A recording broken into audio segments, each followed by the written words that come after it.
Every 24th of October, it's World Development Information Day. This day has been celebrated since 1972. To discuss on the matter of development and information, I have Dr. COLMAN MSOKA from the Institute of Development Studies of the University of Dar es Salaam. But before we go straight to the issue of Development Information Day, I want to tell you a little bit about the courses that are offered at the Institute of Development Studies. We have Bachelor of Arts in Development Studies, Masters of Art in Development Studies, coursework and by thesis. We have Masters in Gender Studies and Masters in Development Management. We also have a PhD in Development Studies. So that tells that we actually are responsible and working towards development. Now going back to the World Development Information Day, Dr. MSOKA, why? World Development Information Day. There's two things there. Thank you very much.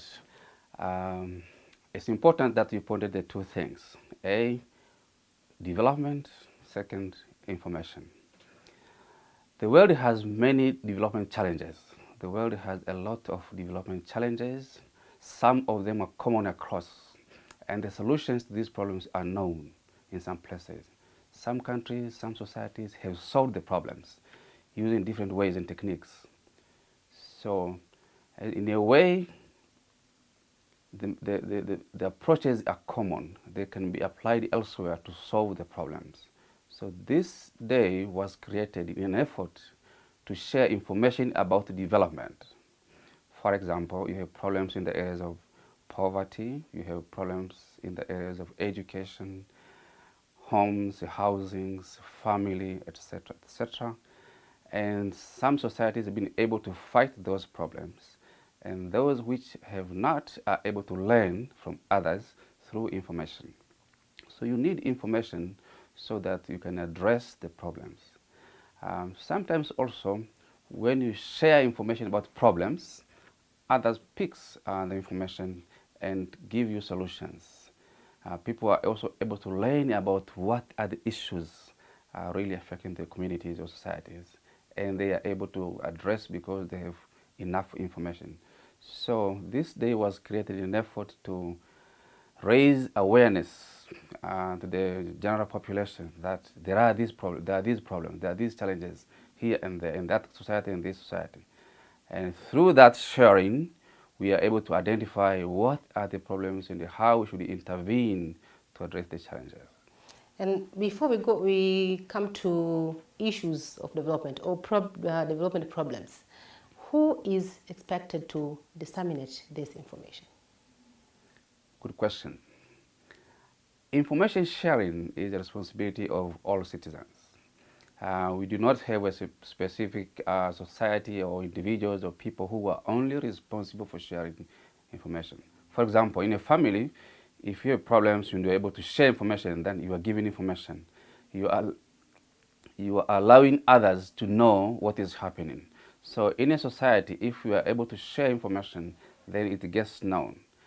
We know journalists, we know politicians, they would like to share a lot of information, but also they have to gather before they share.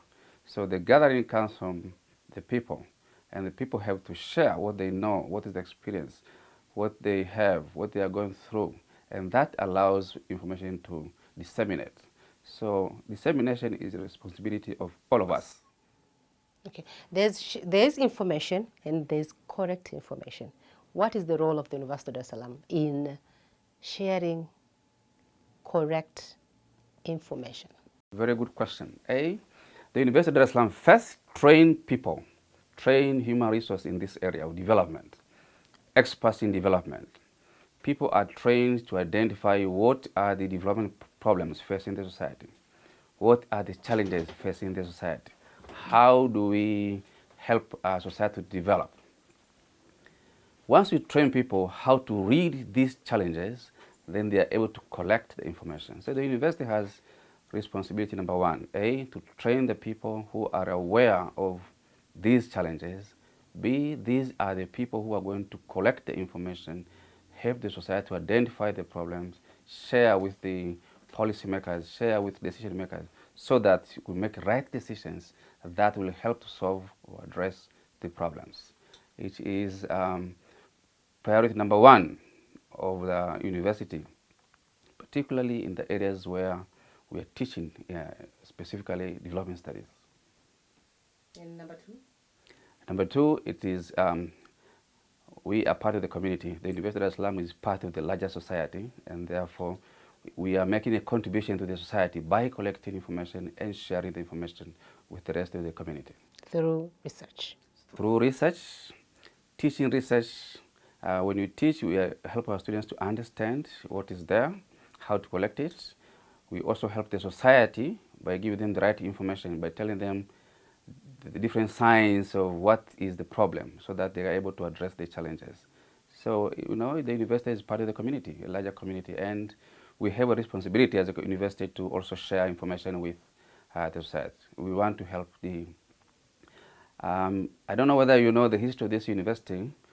In the past, the university was called also People's University. The idea here is the university is there to help the society. It's for the people. It's not ivory tower where we'll exclude ourselves from the rest of the community and do things that are very different from the rest of the society. We are part of the community. It is our responsibility to study and help the community to develop. History or not, I still feel that University of Salaam is the people's university. Very true. Yeah, going back to the issues of development. Yes. What are the main issues of development in Tanzania? Tanzania is a developing country. Although we've just recently been upgraded into a middle-income country, but still we are a developing country, and we face challenges in a number of areas. Nearly all social sectors, socio-economic sectors of Tanzania, we still have challenges. So you talk of agriculture, we still have problems there. We are not able to produce as we want to produce. We have issues in the industry. Rural development is a challenge. Urban development is a challenge in the sectors of education, health sector.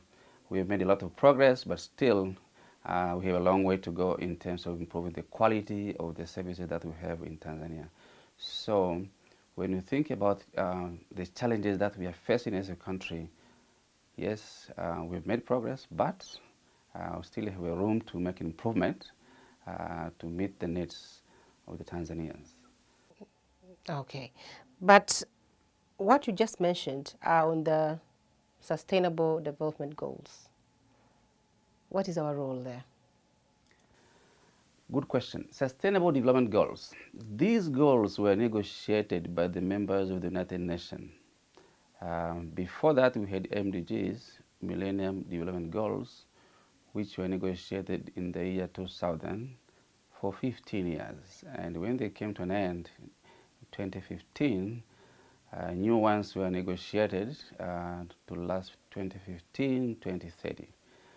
The idea behind SDG is, in a nutshell, to bring together the international community to come together and address the challenges that are facing humankind. For example, we have challenges of poverty, in the areas of education, gender equality, environment, life in the water, human rights, environment. There are 17 goals. All these, if you look at them, it's like a full circle of all the sectors that are surrounding human society. And if we are able to address them, then we'll solve challenges of poverty and development in general. And I remember the last one is global partnership. Global partnership here means poverty, for example, affects both developing countries and the developed countries. And therefore, it's a partnership between the two sides that can address the challenges of humankind. And so, we as members, Tanzania, as a member of the international community, we have a responsibility to take part in the global initiatives to address these challenges. For example, we need to educate our children so that they go to school properly, get good education, which is one of the tools for fighting poverty. But also we need to have clean programs, good programs that will allow our society to progress.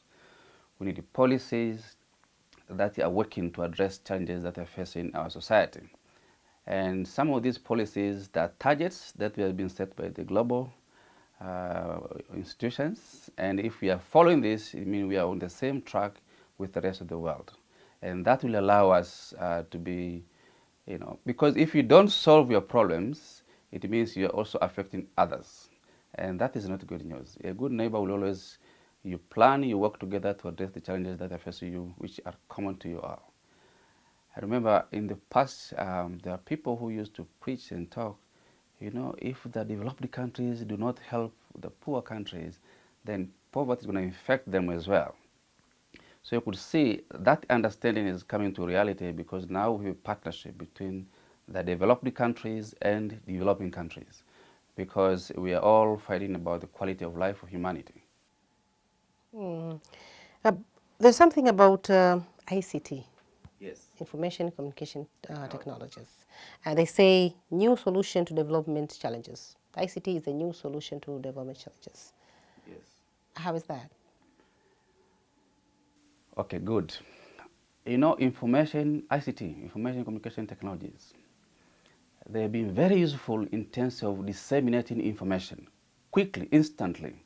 You have information from one side of the world, you want to pass information to other part of the world. You can, in a short time, get that information. For example, it could be information about business. It could be information about what is happening. It could be information about the disease. It could be information about any of the challenges or opportunities that exist in an area. With ICT, you can tap that opportunity because you have information. You can do business. You can source material. You can supply that particular market because you have information. So information has helped to solve, ICT has helped to solve the problem of information gap. Where people had no information, now they have information, they can act, they can make decisions, they can supply, or they can intervene because they have information. So information, ICT has helped to bridge the gap, which in the past was a problem. And when you have an information gap, you are in a way limited to make decisions because you are not informed. You are not aware of what are the needs of the people, what are the opportunities that exist on the other side. But with information, then you make right decisions, quick decisions, timely decisions that will allow society to progress and address the challenges that are facing that particular society. Now, right now we are from the information gap. I could say in the urban cases, we are from the information gap. Right. We have a problem of too much information. So, what I'm trying to see here, how or where can a person get correct information? Correct information. Specifically on development. What is correct information is relative as well. Why? Because what is correct now is not necessarily correct always. Information changes, it loses taste, it loses value very quick. The first you are able to use the information, then you are able to, that's correct to you. But after a while, it's no longer valid, it's not relevant, it's not correct. So one of the benefits of ICT is the fact that information can go quickly in a timely manner when it's still hot information needed, it can be useful making decisions. That's number one. Number two, on a daily basis, we need to be critical of everything that we receive, the information that we get. And this requires a skill of being able to, analyze the information that we are getting. What do you need? Is the information giving solutions? You don't get information and use it at a face value. You need to test the information by interrogating what you have collected, what you have received. Is this useful? Is it addressed? Is it giving me information? Is it giving me solutions, answers of what I need? If it doesn't give you those, then you know this is not a useful information. And the people who are trained in that area, and I should say the University of Salaam is also training people in that area, information technologies and journalism. In a way, they need to understand, they teach people how to look and analyze the details of information before you can spread that particular information. Because if you don't analyze, if you don't scrutinize the information, then you can give wrong information that will mislead people. Particularly members of the society who are not trained in that area, they are weak in that area and they need to be supported. And that's why, for example, you have laws and regulations and newspaper, televisions that are governing how you disseminate information. They want to check the authenticity of the information before you disseminate. All this is an effort to make sure what is disseminated is a good information. And when it comes to development, it must be useful. It must be helping you to make a step forward, because development is about making progress. And therefore, the information that allows you to make progress forward is a good information. And now for our development studies students, do we equip them with the technology to survive in this digital era? Yes, I should tell you, besides teaching them the courses in the areas of development studies, theories and methodology, we also teach them information communication technologies. The students have a course on information communication, because there is a way, we have our own ways and styles and methodologies and approaches of communicating development information. Development information is a resource for development. If it is correctly disseminated, it allows people to make progress. If it is not correctly disseminated, for example, if it is delayed, then that is a waste of time. Students, those who are doing BA, DS, they are trained in that area as well. And there's a development studies course that the whole university is studying. Yes. At the first year, first semester. Yes. Why? Very good question. And this is a question, and in many universities in Tanzania, they teach development studies, universities and colleges in Tanzania, they teach development studies in their first year as a mandatory course. The idea behind that is to equip our scholars, potential graduates, so that A, they are able to know their society, problems of their society. And through their various disciplines, whether they're doing law, engineering, education, business, sciences, etc., they have a responsibility of helping the larger society to develop. Now, when you give them a course in development studies, you are helping them to build a bridge that will allow them to go back to their villages, back to their home areas where they came from, and be able to give back to the community. Whether they are engineers or lawyers or what, they are able to give back to the community because they are trained. They will use their education as teachers, as engineers, as lawyers, or Kiswahili experts to give back to the community, help the larger society to develop. The thinking is, if you don't have this program helping students, potential graduates, to see the problems of their society so that they can contribute, then they will be away, aloof from their society, and that is not good. And this is the reason why we think this is a relevant program for all university and college students in Tanzania, because it allows them to get the skills and tools of giving back to the community. Societies have spent a lot of money and resources to them to get where they are, and therefore they also have a duty to give back to the community in terms of the skills they have specialized in. That's a very good strategy, and I think it has worked. Yes, it is. We must say this was seen years back when the university was founded in 1970, and that we need to train and prepare the next generation of scholars who are able to see the problems of the people and be able to give back and help to address the challenges. And that quality has remained, that we need to train our graduates to understand they are part of the community. They need to give back to the community through the education they have, because they are the privilege to come to university. This shows how IDS has the big responsibility, because apart from the degree courses that you are teaching, you teach the whole university. Yes. You Congratulations. Cannot graduate from the University of Salaam without taking 2 courses from the institute. Yeah, DS 101 and DS 102. Yes. That's huge. It's a mandatory program to all University of Dar es Salaam graduates. Well, congratulations are in order, because University of Dar es Salaam is very big right now. And being able to teach 2 courses throughout the semester, the 2 semesters of the first year, that's huge. Congratulations. Thank you. The university is also supporting a lot. It's not only us, but the larger university, the admin, everybody. They're supporting in terms of resources, human resources to do the work. Thank you very much. And if you have anything else to add on going back again to development and information day, because somehow we get carried away with development alone, and somehow ICT we talked a little bit.